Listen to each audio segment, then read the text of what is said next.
Hey, this is Courtney Starhart with Urban Shaman, and this is the third in a three-part series about kombucha.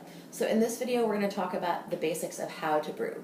You can always come to one of my classes, and I always have these starters available at the market where I go here in Delaware. So if you're in the area, you can pick them up from me, or we can also mail them to you. But this video is going to teach you basically how to do it from A to Z, as well as caring for it over time. Okay, so let's get started. There's a lot to do. All right, this is kombucha. What you're going to need to do is get yourself, and this needs to be cleaned today, but you're going to get yourself a container anywhere between 1 and 5 gallons, okay?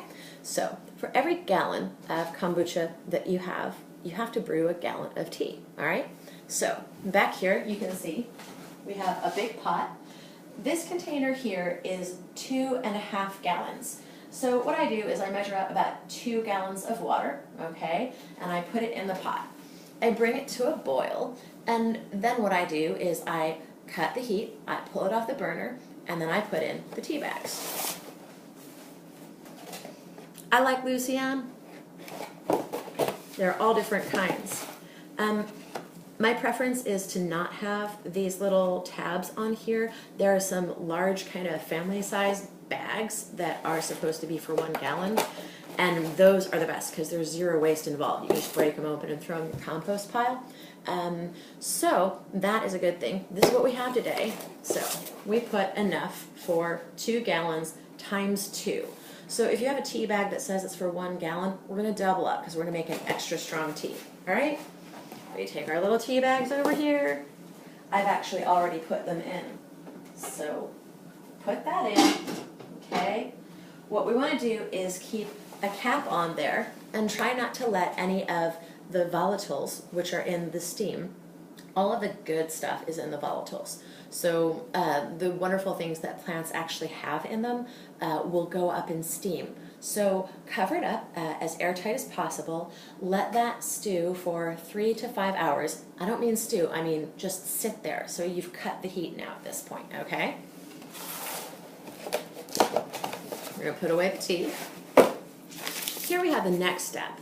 For every gallon of tea that you have, okay, so if this is 2 gallons that I'm brewing for this today, then I'm going to put a cup of sugar, all right? You can do any kind of sugar you want. You can get really fancy with it, or you can keep it simple like I do, all right?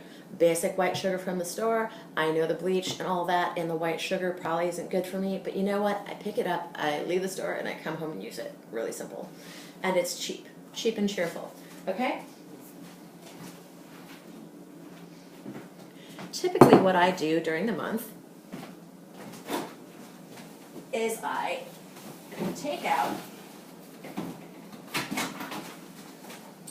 some of the kombucha and I put it in a container.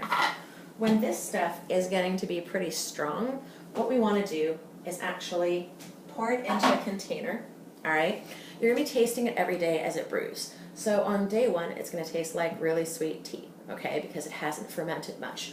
But as time goes on, you're going to find it changing. First thing that happens is it gets bubbles, then it starts to get a little bit sour, then it gets to be really, really strong, kind of vinegary, all right? The full medicinal value of kombucha is present after 30 days. So what I do is the continuous brew, all right? That means that I will drain it down, okay? And then I'll add more and fill it back up. So right now, you're going to watch me take this kombucha mother, which is really, really big. Today I have to split the kombucha mother, okay? Every month you get a new layer in here. I know it looks really weird, so I want to show it to you so that you understand that everything is fine when you see something like this growing, okay? So I'm taking that out, I'm going to put it in this container so that I can drain off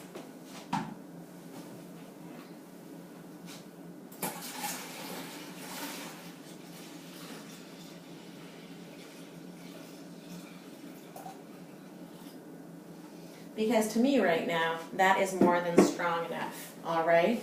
So what we're going to do is after that has brewed, not brewed, but sat there for 3 to 5 hours. We add a cup of sugar for each gallon, which in this case is going to be 2 cups of sugar. You can add some extra if you want to. At this point, if you have any herbal extracts that you want to add, you can do that too, all right? So you're going to fill this back up. You place the starter, which will be a chunk of this, okay? And place the starter back in there, all right? But you're going to receive only a tiny little chunk of this, as well as some of the seeds that are at the bottom here, okay? And that's how you're going to get it started. You will fill up your container as far as you want to, all right? And then you put your little kombucha piece in there. You're going to get a packet that has liquid, and it has a little chunk of this in there. And you just pour that in, and that's your starter.